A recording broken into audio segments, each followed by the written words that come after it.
My name is Richard Galley, and I've been researching the story of the Highland Division's time in Bedford during the first 9 months of the First World War for several years. It's a subject that's very dear to my heart, and a subject that actually has very close connections with Foster Hill Road Cemetery. Once the division was mobilised, it was a case of getting ready for the journey south to Bedford. 67 troop trains had been allocated for the task, and the division had been given a 48-hour window to move lock, stock and barrel from Scotland down to Bedford. The railway was shut to everything other than the troop trains, and 17,000 men made the journey from Scotland to Bedford in that weekend in mid-August 1914. They arrived at the military sidings just off the South End district of Bedford in Ampthill Road, and they were met by the locals who offered them refreshments and all sorts of things to make them feel welcome. They came into town to their billeting areas, and the original intention had been to accommodate the men in the large empty dwellings that were dotted around town at that time. When they got here, they realised there were far too many men to be accommodated in the number of empty dwellings that were available. At that point, it was a case of knocking on the householders' doors to see if they would be willing to put the men up in their homes. And the householders were only too willing to do so. Those men that went into furnished billets with householders really fell on their feet. The landladies particularly couldn't do enough for the men. They treated them like they would do their own sons and brothers. And I think a lot of the reason for that is that many of the women probably had menfolk away fighting in the war, and they realised that the men in their care really needed to be looked after.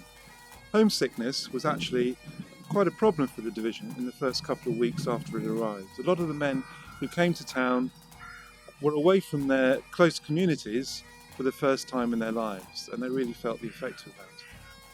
So the bonds that were forged between the Highlanders and the Bedford folk were very strong, very enduring, and very, very genuine.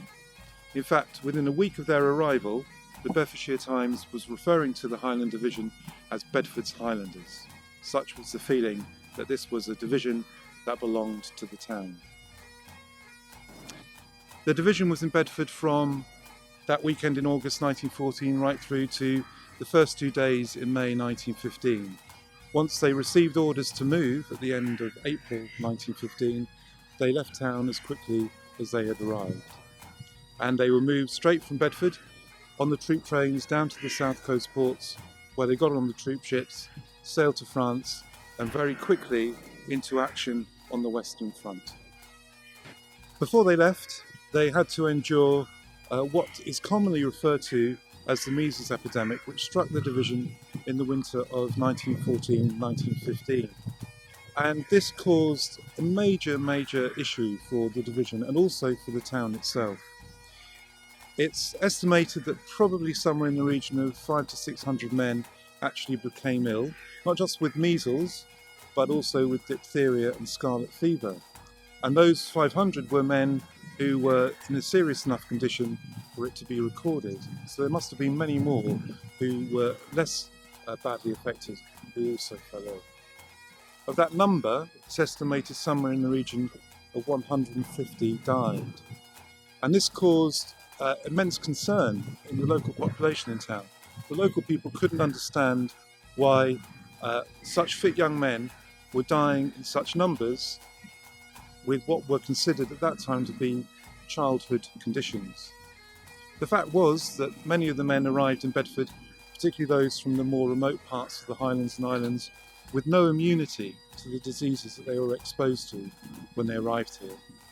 And because of that, and particularly when those diseases are caught in adulthood, the ramifications were very serious indeed.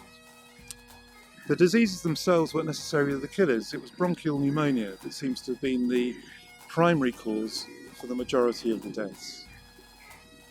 Now, most of the men who died, their remains were repatriated to Scotland for burial in their hometowns and villages, but for 33, they are buried here in Foster Hill Road Cemetery.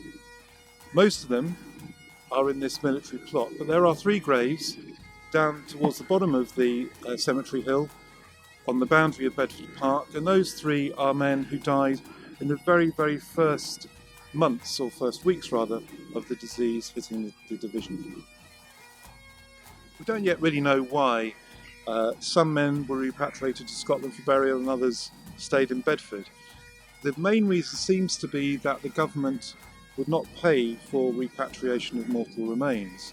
So it may well be that those men who stayed in Bedford were from families who could not afford to take them back to Scotland.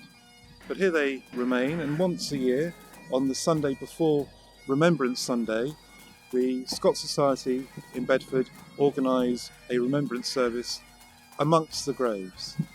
And that parade is led by Bedford Pipe Band and is open to anybody and everybody who'd like to come and pay their respects. It's a very intimate service and one that's very befitting of the whole story of the Highland Division in town.